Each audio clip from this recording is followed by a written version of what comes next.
मिसळ म्हटलं की सर्वांच्या डोळ्यासमोर होते एकदम झणझणीत आणि चमचमीत असा भन्नाट रस्सा. आणि मिसळ हा प्रकार सर्वांनाच आवडतो. एकदम टेस्टी आणि भन्नाट लागणारी मिसळ रेसिपी तुमच्यासोबत मी शेअर करणार आहे. खूप टेस्टी लागणारी आणि एकदम अशी चवदार लागणारी, खूप सोप्या पद्धतीने तुम्ही घरच्या घरी बनवू शकता. मिसळ बाहेरच खायला का जायचं, तुम्ही घरीसुद्धा छान प्रकारे तयार करू शकता आणि मिसळीचा आनंद घेऊ शकता. चला रेसिपीला सुरुवात करूया. कशी बनवायची आहे ते. त्यासाठी लागणार आहे आपल्याला आधी मसाले. हे घेतलं आहे सुकं खोबरं, दालचिनीचा तुकडा, लवंग, धने आणि जिरं घेतलेलं आहे. आता ते आपण आधी भाजून घेऊया. कढईमध्ये थोडंसं तेल टाकलेलं आहे.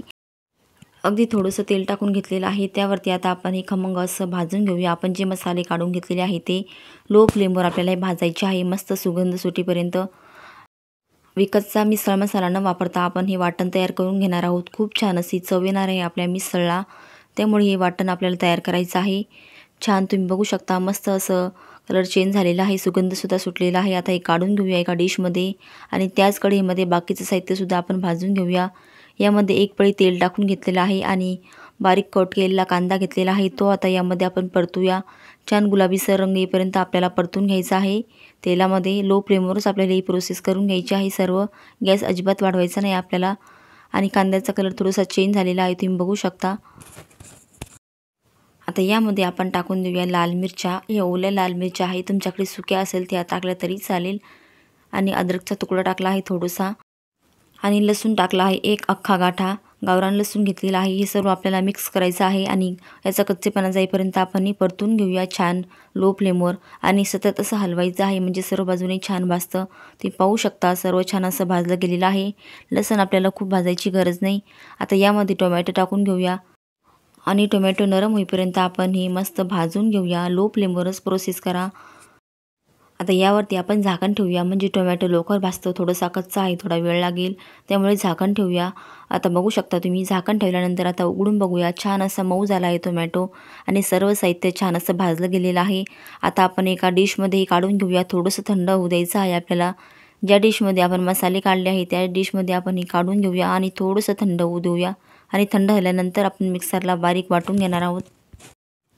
आता आपलं साहित्य छान थंड झालेलं आहे. आता आपण एकाच भांड्यामध्ये काढून घेऊया. हे 2 वेळा काढायची गरज नाही. मसाला आणि हे टोमॅटोचं मिश्रण वेगळं करायची गरज नाही. आपण एकत्रच वाटून घेणार आहोत. यामध्ये थोडीशी कोथिंबीर टाकून घेऊया आणि मस्त असं थोडं थोडं पाणी घालून आपण हे वाटून घेऊया. ती पाहू शकता मस्त असं वाटून आपलं तयार झालेलं आहे. आता इकडे फोडणीची तयारी करूया आपण. यामध्ये तेल टाकलं आहे एक छोटी वाटी. बघू शकता तुम्ही या वाटीने तेल घेतलेलं आहे मी. तुम्ही तुमच्या आवडीनुसार कमी जास्त प्रमाण करू शकता. तेल छान कडकडीत गरम झालेलं आहे. त्यामध्ये आता मोहरी टाकून घेतलेली. आता मोहरी छान तडतडू द्यायची आणि नंतर त्यामध्ये आपण जिरं टाकून घेऊया. मोहरी तडतडल्यानंतर जिरं बी छान फुललेलं आहे. गॅसची फ्लेम लो केलेली आहे मी. आणि आता आपण जो मसाला वाटून घेतला मिक्सरला, तो मसाला यामध्ये आता सर्व टाकून दिलेला आहे मी. आणि तेलामध्ये छान असा परतायचा आहे आपल्याला. तेल सुटेपर्यंत असं मिक्स करायचं आहे. 2 ते 3 मिनिटे आपण तेलामध्ये छान असं परतून घेऊया. नंतर यामध्ये आपण मसाले टाकून घेऊया बाकीचे. तेल छान आता सुटलेलं आहे, तुम्ही बघू शकता. आता यामध्ये टाकली आहे थोडीशी हळद. तुमच्या आवडीनुसार तुम्ही मसाले घेऊ शकता. किचन किंग मसाला टाकला आहे 1 चम्मच. लाल तिखट टाकलेला आहे 1 चम्मच. कांदा लसूण मसाला आणि गरम मसाला टाकलेला आहे. तुमच्या आवडीनुसार तुम्ही कोणतेही मसाले घ्या आणि त्याचं प्रमाण कमी जास्त करू शकता. आपल्याला अस्सल महाराष्ट्रीयन झणझणीत मिसळ करायची आहे, त्यामुळे झणझणीतच झाली पाहिजे. पूर्ण मसाले आपल्याला या मसाल्यामध्ये मिक्स करायचे आहे आपल्या पेस्टमध्ये आणि तेल सुटेपर्यंत परतायचे आहे. तुम्ही पाहू शकता छान असं तेल सुटलं गेलेलं आहे आपल्या मसाल्याला. आता इकडे गरम पाणी करायला ठेवायचं आहे आपल्याला. खूप छान अशी आपली तर्रीबाज आपली मिसळ होणार आहे मंडळी. तुम्ही या प्रोसेसने ट्राय करून बघा. खूप टेस्टीसुद्धा होते आणि तुम्ही घरच्या घरी मिसळ तयार करू शकता. तुम्हाला बाहेर खायची गरज पडणार नाही. आणि चवीनुसार मीठ टाकून घेतलेलं आहे. मीठसुद्धा यामध्ये छान असं मिक्स करायचं आहे आणि गरमच पाण्याचा वापर करायचा आहे आपल्याला यामध्ये. आणि मटकी मी घरीच भिजवलेली आहे, घरीच मोड आणलेली आहे मटकीला. तुम्ही पाहू शकता मस्त अशी मोड आलेली मटकी आहे. आणि मटकीला मोड कशी आणायची याची रेसिपीसुद्धा मी लवकरच अपलोड करणार आहे, ते सुद्धा व्हिडिओ तुम्ही बघा. आता यामध्ये आपण ही मटकी टाकून देऊया आणि मस्त अशी फ्राय करून घेऊया. तेल छान सुटलेलं आहे आपल्या मसाल्याला, सुगंधसुद्धा छान आला आहे घरामध्ये. आता सर्व मटकी यामध्ये टाकून द्यायची आहे. तुम्हाला किती माणसाचा बनवायचा आहे मिसळ त्याप्रमाणे तुम्ही मटकी वापरू शकता. आणि छान असे मिक्स करूया आपण याच्यामध्ये तुम्ही कुकरलासुद्धा वाफवून घेऊ शकता, पण याच्यामध्ये शिजवली तर एक नंबर अशी चव लागते, पूर्ण मसाल्याचा चव त्यामध्ये उतरते, त्यामुळे मी डायरेक्ट टाकून घेतलेली आहे। तुम्हाला जर असं नसेल बनवायची तर तुम्ही कुकरलासुद्धा वाफवून घेऊ शकता।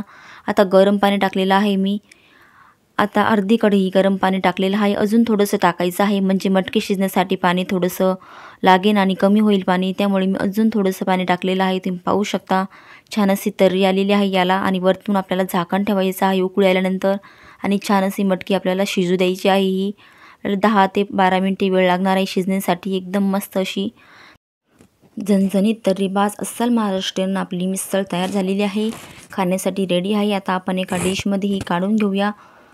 मंडळी, तुम्ही चॅनलवर पहिल्यांदा आला असाल, तुम्ही चॅनलला अजूनही सबस्क्राईब केलं नसेल तर सबस्क्राईब करून ठेवा आणि त्या शेजारचं बेल आयकन दाबून ऑलवर क्लिक करा, म्हणजे मी जेव्हा व्हिडिओ टाकेल तेव्हा तुमच्यापर्यंत माझ्या रेसिपीचे अपडेट येईल। असे छान छान रेसिपी तुम्हाला बघायला मिळतील आणि शिकायलासुद्धा मिळतील।